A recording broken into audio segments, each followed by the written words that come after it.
Well, howdy there, Internet people. It's Bo again. So, today we're going to talk about why it happened.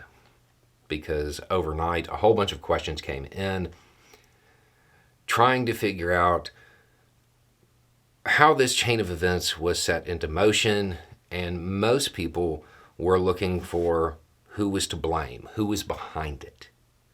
And of course, we are talking about the Russian forces, the private contractors that were working for Russia inside of Ukraine and their advance towards the rear, them marching on Russian cities.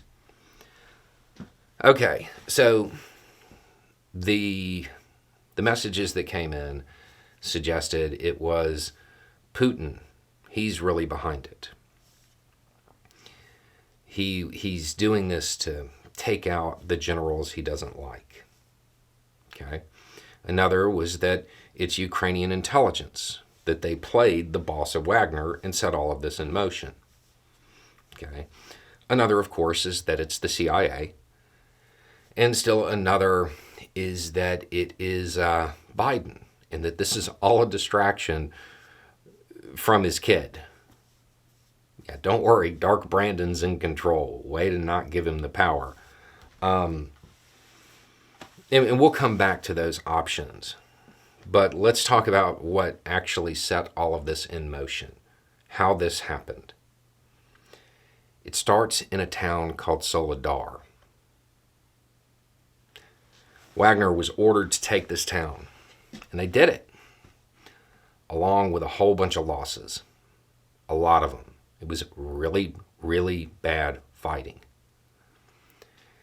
When it was over, they were given replacements. But see, the replacements, they weren't like the rest of Wagner.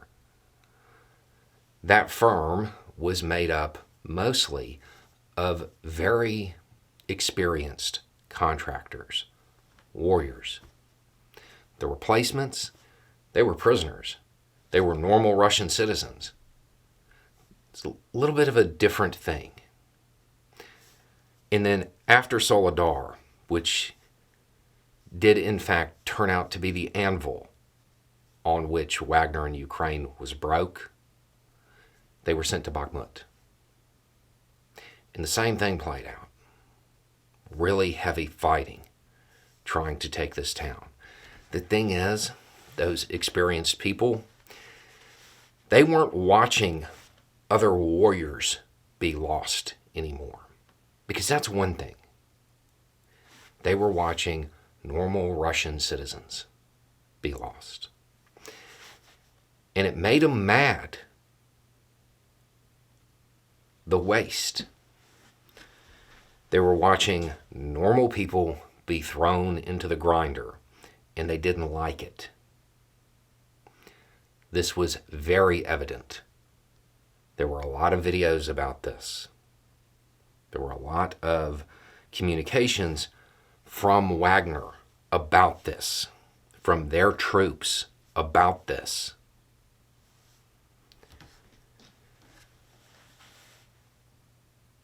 Those decisions, how that played out, all of those people lost. The massive amount of waste. Who's behind it? Who's to blame? Putin. He viewed the private forces and the traditional military being in competition as a good thing because it would motivate him, because that's the way he looked at stuff. That was an error.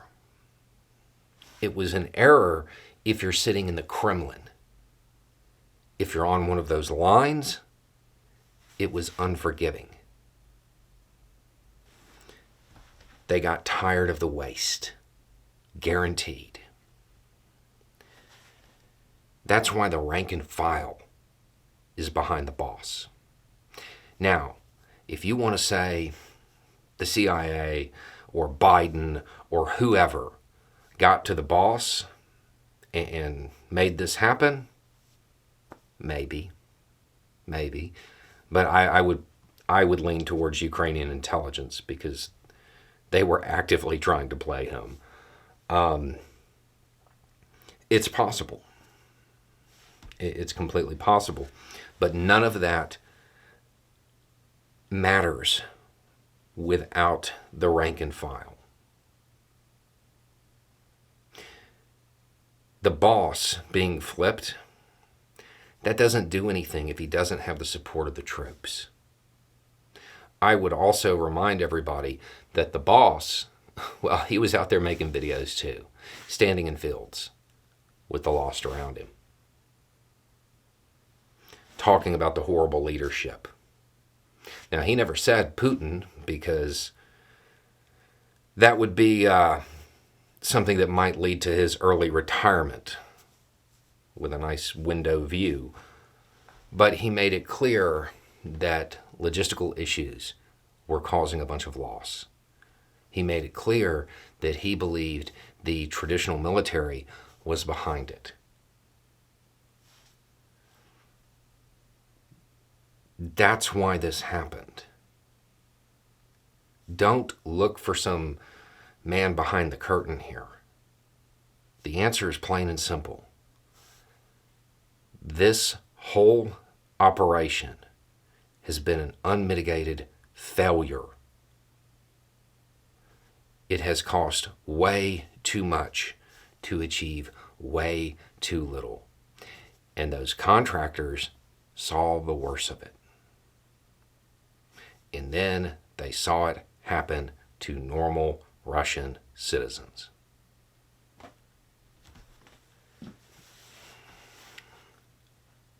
That's what's behind this. You don't have to look for some great big conspiracy. Now, I know that it's easy for me to say this now, today. I will have several videos down below. Watch them in order. The chain of events that led up to this was incredibly apparent if you weren't believing every bit of Russian propaganda that came out. Anyway, it's just a thought. Y'all have a good day.